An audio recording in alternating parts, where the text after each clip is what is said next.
우리가 학교를 다닐 때 좋아하는 과목이 다 있습니다. 체육을 좋아하는 친구, 그 다음에 기술을 좋아하는 친구, 과학, 수학, 국어, 다양한 과목들이 있습니다. 저는 역사를 좋아하는 것 같습니다.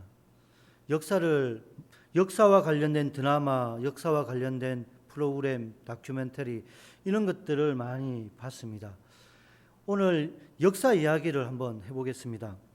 기독교 역사를 보면 세상은 언제나 예수님께서 세우신 교회를 무너뜨리려고 했습니다. 초대교회 당시 기독교 박해가 굉장히 심했습니다. 특별히 주후 64년경에 보면 네로 황제 때에 수많은 그리스도인들이 박해를 당했고 순교를 당했습니다. 그리고 주후 250년부터 300년 사이에도 말할 수 없는 박해가 있었습니다. 상상하기 힘들 정도로 많은 사람들이 고통을 받았습니다. 너무 잔인하게 죽음을 당했고 핍박을 당했습니다. 모든 것이 끝난 것처럼 보일 정도였습니다. 교회를 세우신 예수님, 박해 가운데에 기적이 일어나지 않습니다. 정말 사도시대에 무수한 사도들이 기적을 베풀고 정말 사자같이 설교를 했을 때 많은 이적이 일어났습니다. 그런데 그 박해 현장에는 그런 이적이 보이지 않습니다. 예수님도 보이지 않고 사도 바울도 보이지 않고 베드로도 보이지 않습니다. 그런 암울한 시대처럼 살아갔던 어두운 시대가 있었습니다. 소망이 없고 미래가 없는 것처럼 보였지만 하나님께서는 무명의 성도들을 세우셔 교회를 이끌어가게 하셨습니다. 핍박과 박해 가운데에 많은 성도들이 죽음을 맞이했습니다. 교회가 이제 끝난 것처럼 보였지만 교회는 끝난 것이 아니었습니다. 그리고 그 모든 고난을 이겨냄을 통하여 그 로마 시대에 하나님의 크신 은혜를 경험하게 됩니다. 주후 380년 데오도시우스 황제는 로마에 있는 모든 시민들에게 칙령을 내립니다. 사도 베드로가 준 신앙만을 가지도록 명령을 합니다. 즉 기독교가 로마의 국교가 되는 것입니다. 로마에 있는 모든 시민들이 기독교를 믿어라라고 명령을 한 것입니다. 그리고 주후 580년에는 로마에 있는 철학마저 기독교를 신뢰하게 합니다. 로마 철학의 핵심인 아테나에 있는 플라톤의 아카데미를 문을 닫게 합니다. 폐쇄를 시켜버립니다. 철학의 중심지마저 폐쇄시켰습니다. 그래서 기독교는 종교와 철학의 중심이 되었습니다. 정말 핍박과 박해 가운데에 하나님의 크신 은혜가 그 로마 시대에 일어났던 것입니다. 모든 것이 행복으로 끝나는 줄 알았습니다. 그런데 그게 아니었습니다. 기독교가 로마의 국교가 되면서 생각지도 못한 모습이 등장합니다. 우선 오직 하나님께 소망을 두고 박해를 이겨나갔던 간절한 신앙과 불같은 믿음의 사람들이 사라져 가기 시작합니다. 이제 정말 예수님을 소망하며 간절히 기도할 필요를 느끼지 못한 겁니다. 필요하면 로마 황제가 다 만들어줍니다. 필요하면 교회가 다 해결할 수 있는 능력과 권위를 가지게 되었습니다. 자연스럽게 하나님과 하나님 나라의 소망을 품었던 그 간절한 신앙, 그 아름다운 신앙의 전통들이 사라져 가기 시작한 것입니다. 그리고 교회가 정치의 권위와 권력과 손을 잡기 시작합니다. 그 즉시 교회는 부패하고 타락하게 되는 것입니다. 신실한 성도들, 죽음을 각오하면서 예수님을 믿기로 각오했던 그러한 성도들의 신앙이 이제는 부패하기 시작한 것입니다. 그래서 저는 오늘 우리가 읽었던 이 본문 말씀을 통해 이 시대에 하나님께서 원하시는 거룩함에 합당한 삶이 무엇인지 한번 살펴보도록 하겠습니다. 우선 지난주에 살펴본 것처럼 우리는 이 세상의 그 어떤 고난이 우리를 위협하고 우리의 목숨을 앗아간다 하더라도 우리는 고난을 이길 수밖에 없습니다. 우리는 고난을 이길 수밖에 없는 그런 사람들입니다. 하나님이 우리와 함께 하시기에, 하나님이 이 역사를 주관하시기에 우리는 고난을 이길 수밖에 없는 것입니다. 우리의 생명이 끊어진다 해가지고 우리는 실패한 인생이 아니라는 것입니다. 그 고난 뒤에 있을 하나님 나라의 면류관, 그 상급들이 우리를 기다리고 있다는 것입니다. 하나님이 끝까지 우리를 붙잡고 계시기 때문에 우리가 목숨을 다하는, 우리의 목숨이 끊어진다 하더라도 우리의 삶은 하나님 나라로 이어진다는 것입니다. 그래서 우리는 고난을 이길 수밖에 없는 거룩한 하나님의 백성이고 자녀들입니다. 하지만 우리가 경계해야 할 것이 있습니다. 외부의 고난이 아니라 우리의 마음, 우리의 연약한 본성입니다. 그래서 오늘 본문에서는 우리에게 허리를 동이고 근신하라고 명령하고 있습니다. 이 말씀은 밖에서 우리를 공격하는 외적인 고난, 이것은 우리가 이겨나갈 수 있는데 우리의 내적인 타락한 마음, 우리의 죄악된 마음, 그런 본성들은 우리를 파면하고 좌절하게 하고 교회를 무너뜨릴 수 있는 아주 무서운 요소가 될 수 있다는 것입니다. 우리에게 기쁨, 우리에게 즐거움을 주는 것, 이것이 다 하나님의 은혜가 아닐 수 있다는 것입니다. 기독교의 역사를 보면 기쁨이 있고 즐거움이 있는데 그 뒤에 교회가 타락하게 되고 성도들의 믿음이 무너지는 장면들이 많이 있었습니다. 이 시대도 그럴 수도 있습니다. 정말 어렵고 힘든 시기가 있었습니다. 많은 사람들이 기도원에 가고 많은 사람들이 산에 흩어져 나무를 부여잡고 기도했습니다. 그만큼 간절함이 있었던 우리나라. 그러나 경제가 발달하고 모든 분야가 좀 더 좋아지는 그 시대에 기도하는 기도의 소리가 줄어들기 시작하고 사람들은 그 편리함에 타협하기 시작합니다. 그리고 오늘날에는 어떻습니까? 많은 기도원들이 문을 닫았습니다. 간절히 하나님을 찾는 밤새 통곡하는 기도의 소리를 듣기가 힘이 듭니다. 이것이 오늘 우리가 살아가는 형편입니다.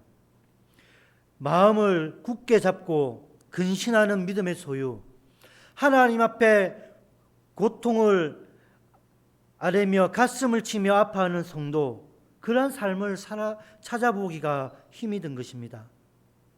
그래서 오늘 이 시대에도 우리가 베드로가 전해준 하나님의 말씀을 기억해야 됩니다.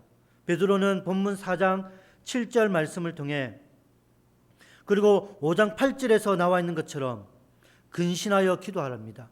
근신하여 깨어 있으라고 명령합니다. 오늘 본문에도 여러 차례 이렇게 강조를 하고 있습니다. 외적인 고난뿐만 아니라 내적인 우리의 죄악된 부패, 타락한 마음이 우리를 무너뜨릴 수 있기 때문에 항상 근신하고 항상 깨어 기도하라는 것입니다. 디모데후서 3장 1절에서 5절 말씀을 보면 이 시대의 성도들이 이겨나가야 할 그 고통에 대해서 말씀하고 있습니다.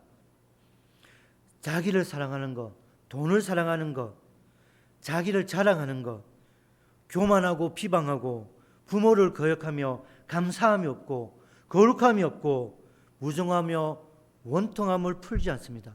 용서하지 않습니다.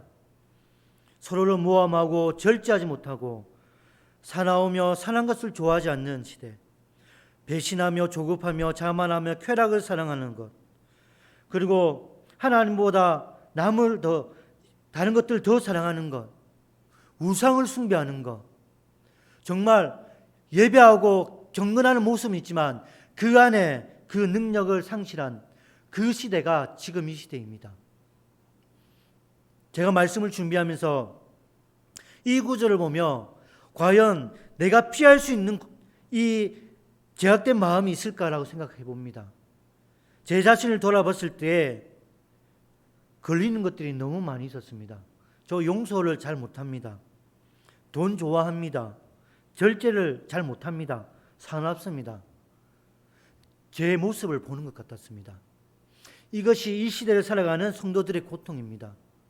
편리한 것 같지만 이것이 우리의 연약함이지만 이것이 성도들이 보지 못하는 사이에 하나님이 기뻐하지 않는 우리의 고통이라는 것을 여러분 기억하시기 바랍니다. 이것을 이겨나가야 된다는 것입니다. 이 말씀 안에는 우리의 애적인 본성과 탐욕과 교만과 부패함이 우리 안에 여전히 남아있다는 것을 여실히 보여주고 있습니다. 오늘 본문에 나와 있는 베드로는 16절에서 레위기 11장 45절에서 말씀하는 그 모세의 말을 인용합니다. 내가 거룩하니 너희도 거룩하라는 것입니다. 이 말씀은 15절에 나와 있는 것처럼 오직 너희를 부르신 거룩한 하나님처럼 너희도 모든 행실에 거룩한 자라 이 말씀입니다. 이미 우리는 하나님의 은혜로 예수 그리스도를 말미암아 거룩해졌습니다. 거룩한 백성입니다. 우리의 삶을 통해 거룩한 백성이 된 것이 아니라 하나님의 전적인 은혜로 예수 그리스도의 의의 전가로 우리는 이미 거룩한 삶을 살아가는 백성이 되었습니다. 그래서 우리는 거룩한 삶에 합당한 행실이 있어야 된다는 것입니다. 성경에서 말하는 거룩한 삶은 무엇이겠습니까?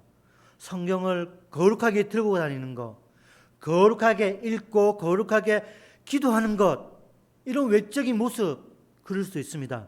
하지만 우리 주님이 원하시는 것은 우리 내적인 것입니다. 오늘 우리 찬양팀이 불렀던 것처럼 정금같이 나오는 것. 정금이 무엇입니까? 불순물이 없는 금입니다. 불로 연단하는 겁니다. 정말 뜨겁고 현단한 가운데에 정말 고귀한 정금이 나올 수 있는 것입니다. 하나님의 거룩함, 하나님 앞에 정금 같은 믿음의 소유자는 정말 어렵고 힘든 가운데 연단됨을 통하여 오직 하나님만 바라볼 수 있고 제약된 모습에서 벗어나 하나님과 거룩함으로 동행하는 사람들, 이 사람들이 거룩한 백성이고 정금 같은 믿음의 소유자들인 것입니다. 우리의 행실이 거룩해지기 위해서는 우선 내 자신을 들어봐야 됩니다. 거룩한 삶을 살아가는 것은 너무너무 힘이 듭니다. 사도 바울 역시 로마서 7장 25절에서 내 자신이 마음으로는 하나님의 법을 육신으로는 죄의 법을 섬기노라라고 고백합니다. 자기 안에 하나님의 법과 죄의 법이 싸우고 있다는 것입니다. 하기 싫어도 하나님이 원하시면 해야 되는 것, 하고 싶어도 하나님이 원하지 않으면 내려놓아야 되는 것, 이것이 거룩함을 이루어가는 고통입니다. 여러분, 교회 나오기 힘들고 기도하기 힘들고 분주함 때문에 섬기기 힘들 수도 있습니다. 뿐만 아니라 정말 다른 사람을 사랑하기 힘들고 용서하기 힘들고 정말 물질을 내려놓기 힘듭니다. 심지어 자녀들조차도 하나님 앞에 내려놓아야 되는데 쉽지 않습니다. 너무 어렵습니다. 그것이 하나님의 법과 죄의 법이 우리 안에 싸우고 있다는 증거입니다. 그런데 우리는 갈등하고 이것 때문에 고통하는 순간을 통해 우리의 믿음이 조금씩 성장해 갑니다. 고통이 없으면, 갈등이 없으면 우리의 믿음의 성장은 있을 수가 없습니다. 그것을 통해 하나님은 우리를 연단해 주시고 그것을 통해 우리가 점점 하나님을 닮아가는 믿음의 길을 걸어가는 것입니다. 우리가 이러한 삶에 승리하기 위해서는 갈라디아서 2장 20절에 고백하는 것처럼 내가 그리스도와 함께 십자가에 못 박혔나니 그런즉 이제는 내가 사는 것이 아니요 오직 내 안에 그리스도께서 사시는 것이라. 이제 내가 육체 가운데 사는 것은 나를 사랑하사 나를 위하여 자기 자신을 버리신 하나님의 아들을 믿는 믿음 안에 사는 것이다 라고 되어 있습니다. 즉 나를 죽이고 예수로 살아가는 것입니다. 내 안에 거룩한 합당한 삶을 살아가기 위해서는 나를 죽여야 되는 것입니다. 나의 본성, 나의 부패한 마음, 이것을 죽일 때 예수 그리스도가 성령을 통해 나를 통치할 수가 있는 것입니다.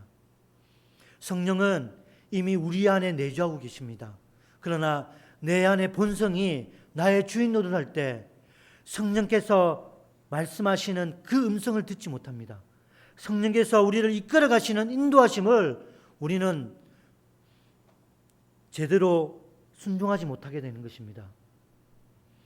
결국 나를 내려놓을 때, 내 것을 버릴 때 하나님의 은혜가 보이게 되는 것입니다. 그래서 사도 바울은 자신이 가지고 있던 그 유익한 달란트, 그 유익한 스펙들을 뭐라고 했습니까? 여러분, 분배물에 비유했습니다. 배설물로 비유하면서 다 버린다고 했습니다. 오직 예수 그리스도를 위해서. 이것이 거룩한, 하나님이 우리를 부르신 거룩함에 합당한 행실입니다.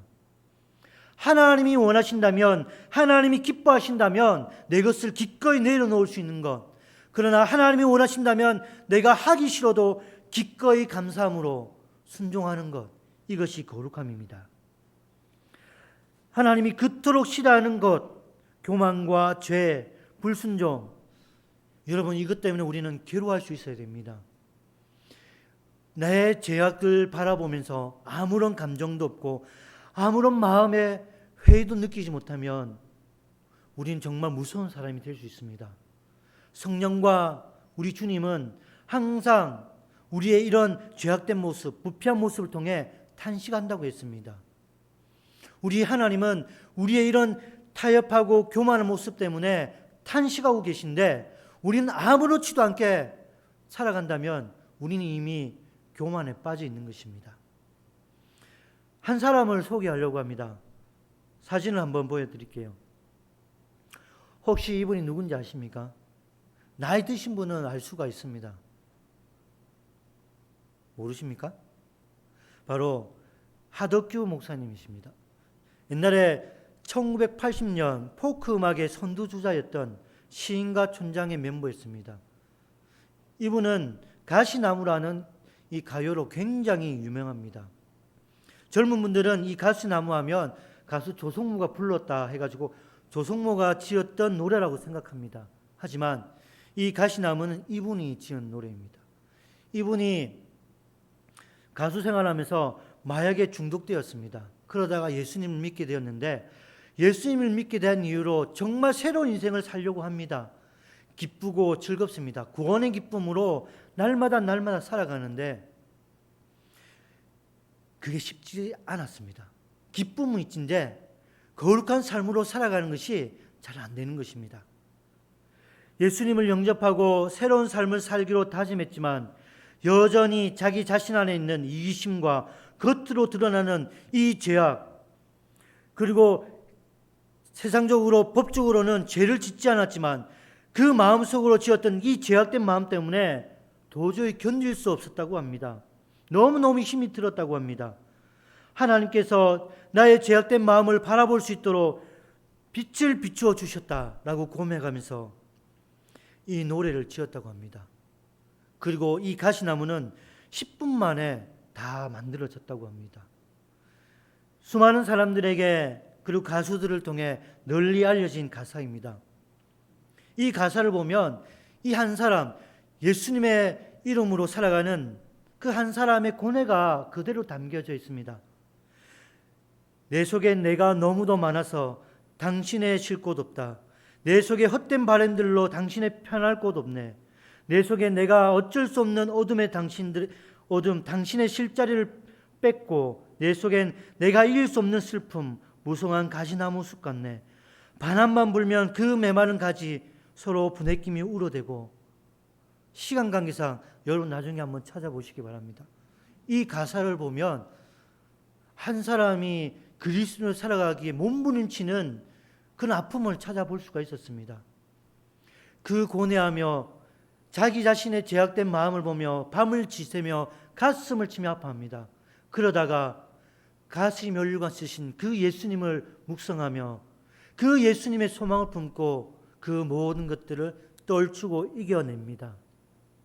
자신의 제약된 마음을 발견하고 아파하는 심령, 그 심령에 예수님은 치유의 은혜를 베풀어 주시고 상한 마음 속에 하나님의 놀라운 은혜를 베풀어 주십니다.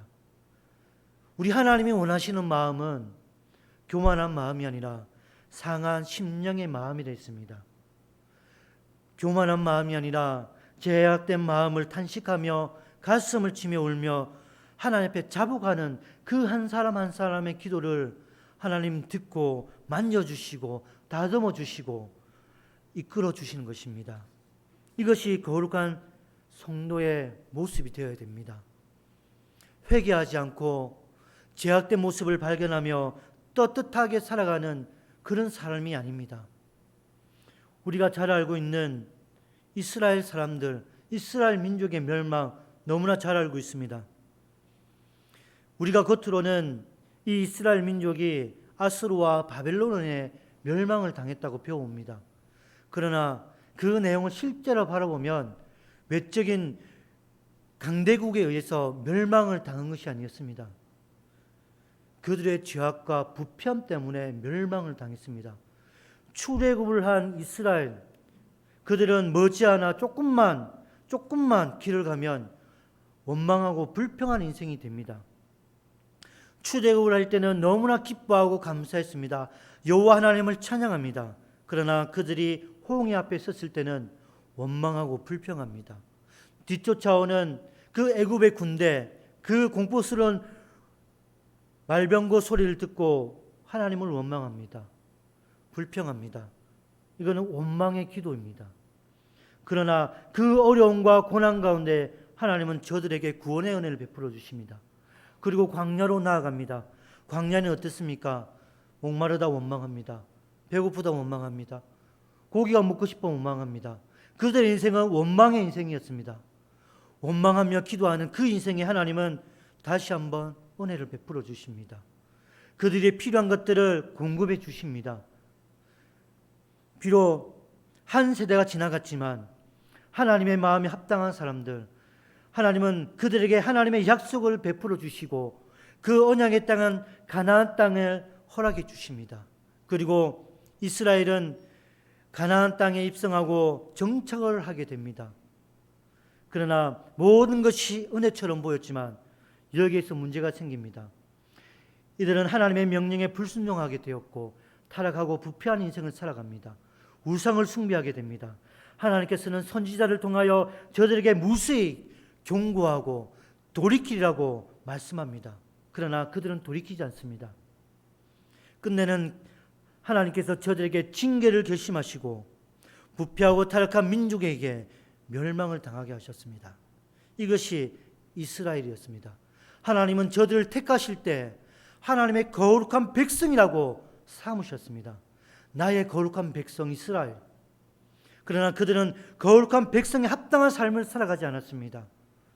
하나님을 찾지 않고 부패한 자신의 삶을 돌이키지 않는 저들에게 주어진 것은 하나님의 징계였던 것입니다. 오늘 이 시대를 살아가는 우리가 경계해야 할 것, 그것은 바로 우리의 마음입니다. 하나님은 우리를 하나님의 거룩한 자녀, 거룩한 백성으로 삼아주셨고 거룩한 삶을 살아갈 수 있도록 우리에게 은혜를 베풀고 계십니다. 그런데 우리는 그 거룩한 하나님의 음성에 귀 기울이지 않고 원망하고 불평하면서 우리의 마음을 바라보지 않습니다. 그래서 우리는 하나님 앞에서 거룩한 합당한 삶을 살아가기 위해 날마다 고뇌하고 발부둥 쳐야 됩니다. 세상 속에 살아가며 세상이 주는 고통, 나의 죄악된 모습 때문에 좌절하고 아파하고 힘들어하는 그런 과정 가운데 하나님을 만나야 됩니다. 하나님의 손을 붙잡아야 됩니다. 우리 성령께서는 항상 우리와 함께 하시고 우리에게 은혜를 베풀어 주십니다. 우리를 구원해 주신 그 예수 그리스도는 하나님 우편에 계셔 날마다 우리를 위해 부르짖고 계십니다. 우리를 위해 간구하고 계신 데 있습니다. 그리고 아버지 하나님은 항상 하나님의 말씀과 기도를 통해 우리에게 은혜를 베풀고 계십니다. 삼위 하나님이 언제나 우리를 집중하고 계시고 우리가 잘 되기를 원하시며 하나님 앞에 거룩한 삶을 영위해 가기를 원하십니다. 사랑하는 성도 여러분, 우리는 정금 같은 존재이고 거룩한 하나님의 백성입니다. 바로 없기는 거룩한 행실이 아니라 거룩한 마음을 통해 하나님께 영광을 올려드리고 하나님의 기쁨이 되기를 여러분 소원하시기 바랍니다. 여러분, 모든 기독교 역사 속에 보면 교회가 부패하는 현장에는 교만이 있었습니다. 회개가 없었습니다. 성도들이 부패하고 타락합니다. 그러나 그 부패한 가운데서는 기독교가 큰한 고난이 없었습니다. 너무너무 살기 좋은 시대였습니다. 그러나 그 고난 없는 시대에는 함정이 있었습니다. 바로 부패한 성도들의 마음이었습니다. 저는 오늘 이 시대를 살아가면서 제 자신을 한번 돌아봤습니다. 1년 전 우리는 이렇게 기도했습니다. 하나님, 자유롭게 기도할 수 있고 자유롭게 예배 드릴 수 있도록 도와달라고 기도했습니다. 우리가 모일 때마다 그렇게 기도했습니다. 하나님의 사역이 이 코로나 때문에 막히지 않도록 은혜를 베풀어 달라고 기도했습니다. 그런데 어느 날 갑자기 생각지도 못하게 우리가 자유롭게 모여 기도할 수 있게 되었습니다. 자유롭게 모여 마음껏 예배할 수 있는 시대가 되었습니다. 비록 제한은 있지만 하나님이 사역할 수 있도록 길을 다 열어놓으셨습니다.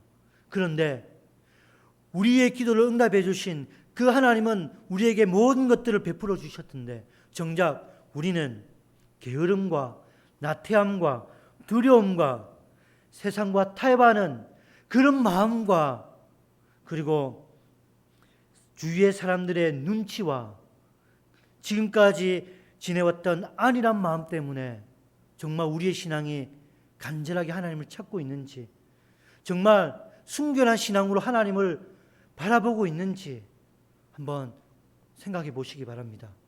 하나님은 이미 우리에게 다 베풀어 주고 계십니다. 베풀어 주셨고 베풀어 주실 것입니다. 우리가 이제 준비하고 나아가면 되는 것입니다.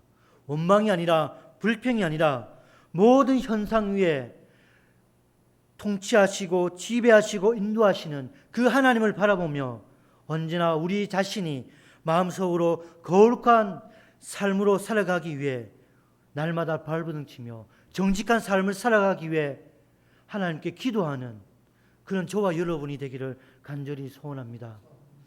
끝으로 한 가지 이야기를 하며 마무리를 하겠습니다. 정말 우리 교회 주일학교 성경학교가 오늘 오전부로 마무리가 되었습니다. 성경학교를 딱 시작하니까 우리 주일학교 학생들 가운데 코로나 확진자들이 매주 생기기 시작합니다. 주위에 있는 분들이 정말 염려를 많이 하셨습니다. 알지도 못하는 사이에 성경학교 진행한 가운데에 코로나 확진자가 있었습니다. 아무도 알지 못했습니다. 그런데도 확진자가 더 이상 발생하지 않았습니다. 우리의 염려, 우리의 걱정, 때로는 말씀 앞에 하나님이 원하시는 삶의 형태 앞에 다 내려놓아야 됩니다. 그 뒤에는 하나님께서 책임져 주시고 하나님께서 모든 것들을 이끌어가 주신다는 것을 저는 이번 성경학교를 통해 느꼈습니다. 우리 모든 교회가, 우리 모든 성도님들이 이런 하나님을 경험하고 만나기를 간절히 사모합니다.